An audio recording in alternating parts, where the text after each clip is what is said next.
Hello friends, आपका स्वागत है अपने यूट्यूब चैनल ऐसे स्टडी जोन में। यहाँ पर हम बात करने वाले हैं नई शिक्षा सेवा चयन आयोग को लेकर। 12 सदस्यों की सक्रियतापूर्वक तैनाती तो हुई है, लेकिन अभी तक टीजी पीजीटी का जो हम उम्मीद कर रहे थे कि कम से कम उसकी एग्जाम डेट तो आ ही जाएगी। बाकी नए कार्य हैं, क्योंकि आप जानते हैं आचार संहिता लग गई है, तो ऐसे में देखने को तो नहीं मिलेंगे।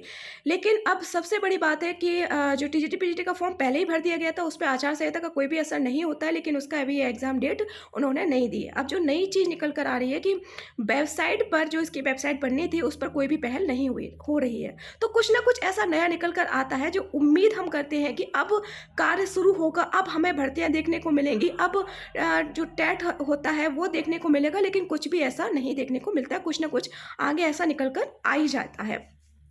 यहाँ पर अगर हम वेबसाइट की बात करें तो उस पर कोई भी पहल नहीं की जा रही है, और सारे काम जैसे कि ऑनलाइन फॉर्म भरना या ऑनलाइन नोटिस निकालना, ये सब उसकी वेबसाइट, नई शिक्षा सेवा चयन आयोग की जो वेबसाइट है उस पर ही किया जाएगा।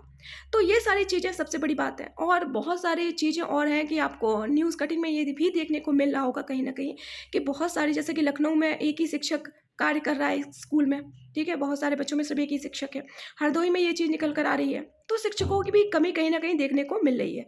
क्या हम उम्मीद कर सकते हैं कि नई शिक्षा सेवा चयन आयोग का गठन पूरी तरीके से होने के बाद जो भर्तियां हैं, चुनाव खत्म होने के बाद देखने को मिल सकती हैं?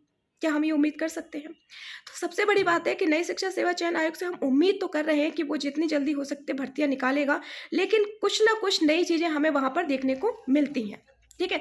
सबसे बड़ी बात है कि जो अध्यक्ष का चयन ना होने पर क्या हुआ है कि उच्च शिक्षा के जो प्रमुख सचिव होते हैं उनको कार्यभार सौंप दिया गया है, क्योंकि अभी तक अध्यक्ष का चयन नहीं हुआ है, लेकिन जो उच्च शिक्षा के प्रमुख सचिव हैं उनको कार्यभार अभी सौंप दिया गया है कि कार्य को सुचारू रूप से चालक किया जा सके। अगर हम कंप्यूटर एवं कोऑर्डिनेटर का काम की बात करें तो इसका भी काम अभी तक रिक्त पद खाली पड़े हैं, और इसका जो कार्य है वो आउटसोर्सिंग से किया जाएगा। तो ये सारी चीज़ें आपको देखने को मिल सकती हैं। तो इन सब में कितना टाइम और लगेगा, ये बड़ी बात है।